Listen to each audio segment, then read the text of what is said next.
तिनसुकिया जिले के 83 number margherita विधानसभा क्षेत्र के अंतर्गत लीडू के मोलांग क्षेत्र में चाय जनजाति समुदाय की भूमि पर कथित अवैध कब्जा कर ईंट भट्ठा संचालित किए जाने का गंभीर मामला सामने आया है।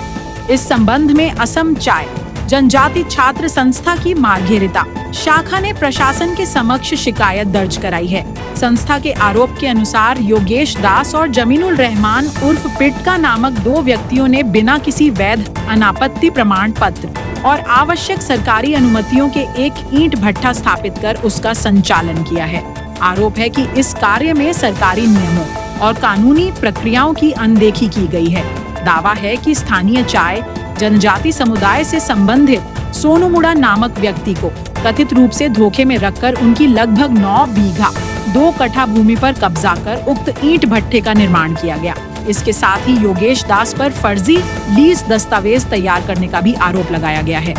असम चाय जनजाति छात्र संस्था की केंद्रीय समिति के नेता प्रांजल बोरा ने कहा कि लीज समझौते के अनुसार सोनू मुड़ा को प्रतिवर्ष 9 लाख रुपए की दर से 4 वर्षों में कुल 36 लाख रुपए मिलने थे, लेकिन उन्हें अब तक यह राशि प्राप्त नहीं हुई है।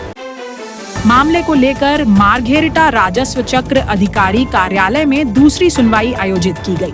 सुनवाई के बाद प्रशासन ने योगेश दास को 1 माह के भीतर लीज से संबंधित सभी वैध दस्तावेज प्रस्तुत करने का निर्देश देते हुए अंतिम समय सीमा निर्धारित की है। अब सभी की नजर इस बात पर टिकी है कि निर्धारित अवधि के भीतर संबंधित पक्ष आवश्यक दस्तावेज प्रस्तुत कर पाता है या नहीं। वहीं स्थानीय लोगों और छात्र संगठन ने मामले की निष्पक्ष जांच कर दोषियों के विरुद्ध उचित कार्रवाई की मांग की है। শুনানি সন্মানীয় চক্ৰ বিষয়া মহোদয় আজি যিটো শুনানি মাতিছিলে আৰু আপোনালোকে আগতে আমি জনাইছিলোঁ যি সহজ সৰল ব্যক্তি সোনু মুড়া নামৰ যি ব্যক্তিৰ যোগেশ দাস নামৰ যি ব্যক্তিজনে যি নেকি ঠগ প্ৰবঞ্চনা কৰি মেলি লিজৰ এটা ভুৱা লিজ প্ৰমাণপত্ৰ যি দাখিল কৰিছিলে। আচলতে এইটো এক প্ৰকাৰে আজি প্ৰমাণিত হৈছে বুলি ক'ব লাগিব। এই লিজখন যাতে ভুৱা আছে প্ৰমাণিত হৈছে আৰু 1 মাহ সময়সীমা দিয়া হৈছে যাতে এই 1 মাহ ভিতৰতে তেওঁলোকে যাতে অৰিজিনেল ৰেজিষ্ট্ৰেশ্যন এক্টৰ মতে যি নেকি লিজ কৰিব লাগিব আৰু এই যি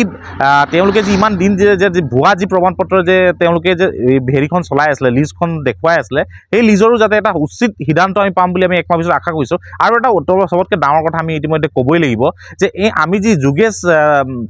দাস নামৰ যিজন ব্যক্তিৰ আমি কথা কৈছিলোঁ ইতিমধ্যে আমি গম পাইছোঁ মোলাংবাসী ৰাইজৰ পৰা আমি এটা কথা স্পষ্ট হৈছোঁ যে তাত কেৱল মাত্ৰ যোগেশ দাস নামৰ ব্যক্তি নাই, তাত এজন যি নেকি এটা হিডেন পাৰ্টনাৰ হিচাপে যে লুকাই আছে সেইজন হৈছে নেকি আপোনাৰ পিটকা উল্ফ জমিউল ৰেহমান নামৰ এজন ব্যক্তি লুকাই আছে। আৰু আমি এটা কথা আজি চক্ৰ বিষয়া মহোদয়ক আমি স্পষ্ট ভাষাৰে জনাইছোঁ আৰু আমি প্ৰশাসনকো দাবী জনাইছোঁ যাতে যিজন ব্যক্তি তেওঁলোকে নেকি হিডেন পাৰ্টনাৰ হিচাপে যিজন ব্যক্তি আছে তেওঁৰ ওপৰতো কিন্তু তদন্ত হোৱাৰ প্ৰয়োজন আছে আৰু আমি আশাবাদী আচলতে যে 1 মাহৰ পাছত এক সিদ্ধান্ত হ'ব আৰু এই যি নাম সোনু মুড়া নামৰ যিজন ব্যক্তি আছে সহজ সৰল যি ব্যক্তি আছে তেওঁ এটা উচিত সিদ্ধান্ত পাব, উচিত ন্যায় পাব বুলি আমি আশাবাদী।